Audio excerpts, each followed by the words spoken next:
आचार्य विद्यासागर महाराज जी के संग में मुनि सुधा सागर जी हैं। इनकी विशेषता देखिए, इनकी विशेषता है इन्होंने जहां जहां मंदिरों की प्रतिष्ठा करवाई, बड़ी बड़ी प्रतिमाएं रखवाई, इतनी बढ़िया प्रतिमाएं हैं कि वहां सामने बैठो तो आनंद आ जाता है। शानदार प्रतिमाएं, और कहीं भी किसी तरह का कोई दोष नजर नहीं आता। ये सुधा सागर महाराज जी की विशेषता तो है। और अच्छे भावों में जहां जहां भी मंदिर बने हैं, आप ललितपुर जाके देखिए, अद्वितीय है। बुंदेलखंड में ऐसा कोई स्थान है ही नहीं। बुंदेलखंड में ऐसा कोई स्थान है ही नहीं है जो इतना बढ़िया बनाया हो, शानदार। एक से एक प्रतिमा देखिए, जहां बैठ जाओ वहां मन हो जाए बैठने का। चाहे वो मुनि सुब्रतनाथ भगवान की प्रतिमा हो, चाहे अभिनंदन नाथ भगवान की प्रतिमा हो, चाहे चौबीसी हो, चाहे नंदीश्वर दीप हो, शानदार। तब हम कहें उनकी ये विशेषता तो है। बिल्कुल सही बात है।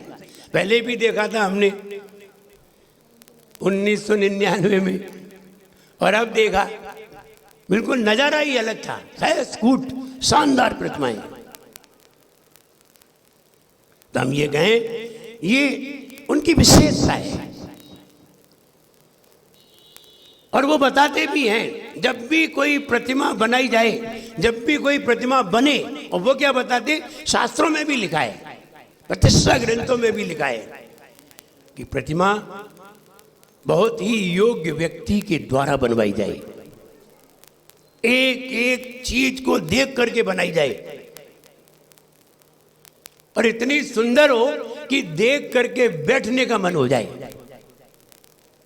मुझे याद आता है, एक बच्चे ने पूछा कि ये प्रतिमा तो शांतिनाथ भगवान की है। बोले तुझे कैसे मालूम कि ये शांतिनाथ भगवान की है? तुम्हें कैसे मालूम कि ये शांतिनाथ भगवान की है और ये शांतिनाथ भगवान की नहीं है? एक प्रतिमा थी, जो प्रतिमा जिसके सिर पर बाल नहीं थे। तो बच्चा बोला ये शांतिनाथ भगवान की प्रतिमा नहीं है। तो उसके पिताजी ने पूछा तुम्हें कैसे मालूम ये शांतिनाथ भगवान की प्रतिमा नहीं है? तुम्हें चिन्ह तो मालूम नहीं है? तो बच्चे ने बहुत अच्छा जवाब दिया, जो भगवान के ऊपर घुंघराले घुंघराले बाल होते हैं और बहुत सुंदर लगते हैं, वो शांतिनाथ होते हैं। देखिए बच्चे ने अपने मन से क्या जवाब दिया, और बच्चे की बात बिल्कुल सही है, बिल्कुल सही है। तीर्थंकर की प्रतिमा पर घुंघराले घुंघराले बाल होना जरूरी है, वरना सुंदरता नहीं होगी। और सुंदरता नहीं होगी और तुम बिना बाल वाली प्रतिमाएं खड़ी कर दोगे तो एलियन जैसी लगेगी। तो प्रतिमा में कोई आनंद ही नहीं आएगा। और प्रतिमा जब तक सामने सुंदर नहीं हो, एक सुंदरता भी व्यक्ति के व्यक्तित्व को आकर्षण का कारण बनता है। ये भी एक लक्षण है। शांतिनाथ भगवान कामदेव भी थे, तीर्थंकर भी थे, और चक्रवर्ती भी थे। कामदेव का मतलब ही है सबसे सुंदर। सुंदर तो तीर्थंकर भी होते हैं। फिर बताइए तीर्थंकर और कामदेव में क्या अंतर है? तीर्थंकर और कामदेव में अंतर क्या है? सुंदर तीर्थंकर भी होते हैं बहुत, और सुंदर कामदेव भी होते हैं। तब क्या अंतर है? अब अंतर ढूंढ सकोगे? अंतर नहीं ढूंढ पाओगे। दोनों की प्रतिमाएं सामने रख दी जाएं तो आप कैसे पता करोगे कि ये कामदेव की है और ये तीर्थंकर की है? सुंदर दोनों है, दोनों में अंतर है। सुंदरता उसे कहते हैं जिसे देख करके बहुत अच्छा लगे,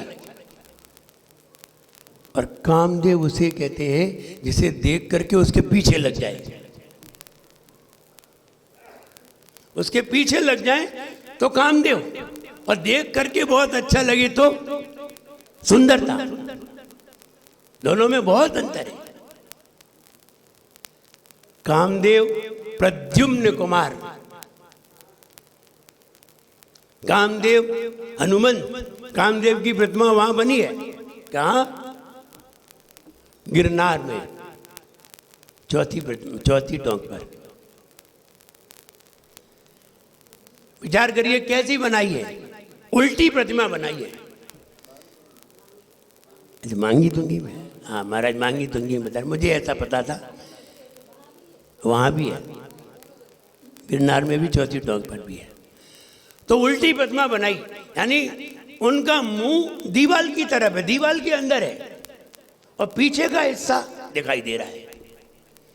ऐसी प्रतिमा क्यों बनाई गई? कामदेव की। और तीर्थंकर की ऐसी बनाई गई कि सामने मुंह है, और कामदेव की ऐसी बनाई गई कि दीवाल में मुंह है।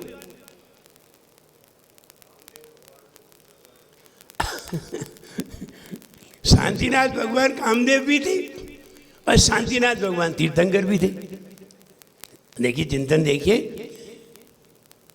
कामदेव और तीर्थंकर में यही अंतर है। चक्रवर्ती भी बहुत सुंदर होते हैं, ये सारे लोग सुंदर होते हैं। चक्रवर्ती, नारायण, प्रतिनारायण,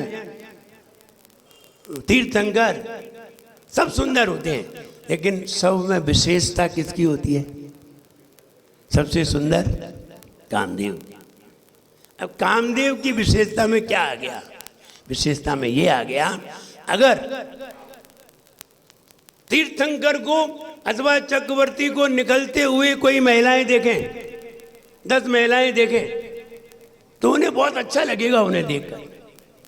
तो पुरुष है, पुरुषों को भी अच्छा लगेगा, महिलाओं को भी अच्छा लगेगा, बड़ा अच्छा लगेगा, बहुत सुंदर है, बहुत अच्छा लगा। और सुंदरता और कामदेव की पहचान और बता रहा हूं।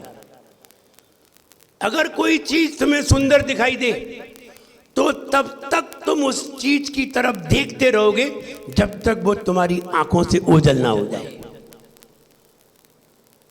ये सुंदरता की पहचान है, तब तक आप देखते ही रहोगे।